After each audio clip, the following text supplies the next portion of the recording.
Huwag ka bang barurong, ma'am? You do not know me from Adam.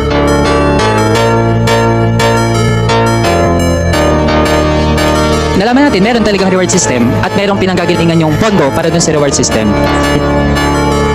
Do not make me account for something which I cannot do legally. That is not allowed by law.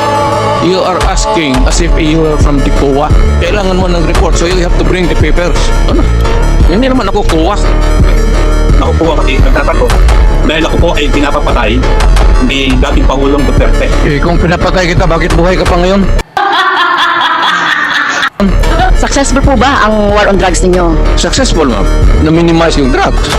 You cannot entirely eradicate drugs because pang hanap buhay yan eh. Mr. President, you are surrounded by, I believe, 4 lawyers. Hindi ko na kailangan, ma'am. Because you are a lawyer I yourself. can take of myself. I can take care of Yes. myself. Magtanong na kayo na magtanong, ano?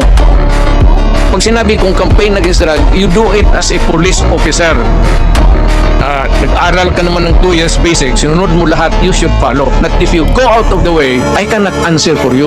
Where do you draw the line of your responsibility in this war on drugs? Because guilt is personal. Yes, very personal. You're a lawyer? Yes, Mr. President. I will talk slower. Panyero, you talk slower. Maybe maganda ka ang English mo, pero fortunately, hindi naiintindihan. Sa mga kongresista na kaalyado ng mga NPA, nahiya naman tayo sa topic ng pagpatay dahil kayo mismo, hindi kayo nagsasalita sa pagpatay ng NPA sa mga pulis, sundalo at mamayang Pilipino.